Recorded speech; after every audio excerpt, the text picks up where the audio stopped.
யோ திமுக பாய். திமுக பாயா? நேத்து எங்க தளபதி மேல செருப்பு தூக்கி அடிச்சதுக்கு சும்மா வீடியோ ஆதாரெல்லாம் கட்டி பயங்கரமா பேசுனீங்க. இன்னைக்கு நீ மறுக்கவே முடியாத ஆதாரத்தோட வந்திருக்கிறேன்.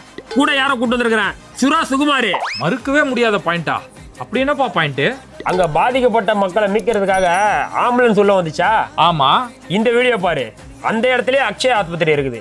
ஆனா பாதிக்கப்பட்ட மக்களை அந்த ஆஸ்பத்திரி கூட்டு போகாம எங்கேயோ தூரத்துல இருக்க கவர்மெண்ட் ஆஸ்பத்திரி கூட்டு போறீங்க. அப்போ அந்த இடத்துல மக்கள் சாவணும். இதை வச்சு எங்க அண்ணா விஜய் அண்ணாவுக்கு கெட்ட பேர் வரணும். அதை வச்சு அவர் முதலமைச்சர் ஆகிறத தடுக்கணும். அவரு நாளை அமெரிக்கா பிரதமர் ஆகிறத தடுக்கணுமாடா திமுக கைக்கூலி. இந்த பாயிண்ட கண்டுபிடிச்சதே நான் தான், சுரா சுகுமார். அடேங்கப்பா, பயங்கரமான பாயிண்டா இருக்குப்பா. சரி ராஜா, இது மாதிரியான பாயிண்ட்லாம் உங்களுக்கு எங்க இருந்து கிடைக்குது? இந்த மாதிரி பாயிண்ட்லாம் இன்ஸ்டாகிராமத்துல வரும். அதுவும் இன்ஸ்டாகிராம்ல இந்த மாதிரி வீடியோலாம் எடிட் பண்ணிட்டு பேக்ரவுண்ட்ல யார் வெற்ற மகனோ அப்படின்னு ஒண்ணு எங்களுக்குலாம் என்ன பண்றதே தெரியாது. என்ன பண்றது தெரியாம தளபதி தளபதி நாங்கெல்லாம் கத்திக்கிட்டு இருப்போம். ஏண்டா டேய், நீங்க சொன்ன மாதிரியே அந்த இடத்துல அக்ஷய ஹாஸ்பிட்டல் ஒண்ணு இருந்தது உண்மைதான். ஆனா அங்க யாரையுமே அட்மிட் பண்ணலன்னு சொல்லி உங்களுக்கு யாரா சொன்னது? இந்த ஆதாரத்தை பாருங்க. அக்ஷய ஹாஸ்பிட்டல்ல பாதிக்கப்பட்ட மக்கள் 11 பேர் அந்த இடத்துல அட்மிட் பண்ணாங்க.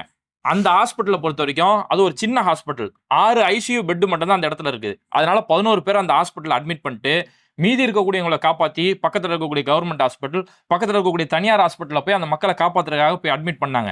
அட்மிட் பண்ணது மட்டும் இல்லாமல் அக்ஷய ஹாஸ்பிட்டலில் யாரை அட்மிட் பண்ணாங்களோ அவங்களுக்கு முதலமைச்சரோட நிவாரண நிதியிலேருந்து நிவாரண உதவிக்காக செக்கும் கொடுத்து உதவி செஞ்சாங்க. அப்போ ஒரு அரசு என்ன செய்யணுமோ அதை திமுக அரசு கரெக்டாக தான் செஞ்சிருக்கிறாங்க.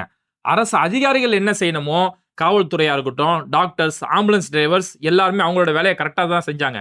ஆனால் இது எதையுமே தெரியாமல் இன்ஸ்டாகிராமில் வரக்கூடிய வதந்திகளை நம்பிட்டு அலைஞ்சிக்கிட்டு இருக்கிறீங்க.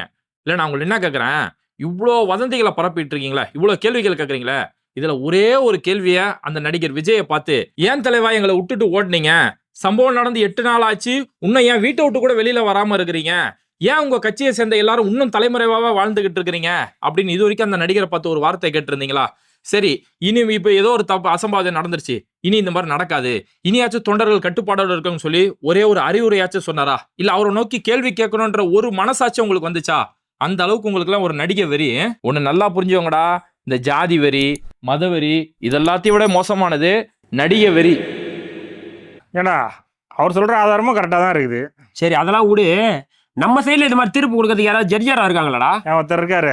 யாரு? டாடி பாலாஜி. ஓய், ஆமாண்டா, கலக்க போகுது யாரில் அவர் தான் ஜட்ஜி. ஏய் திமுக, எங்க கிட்டே ஆள் இருக்குது.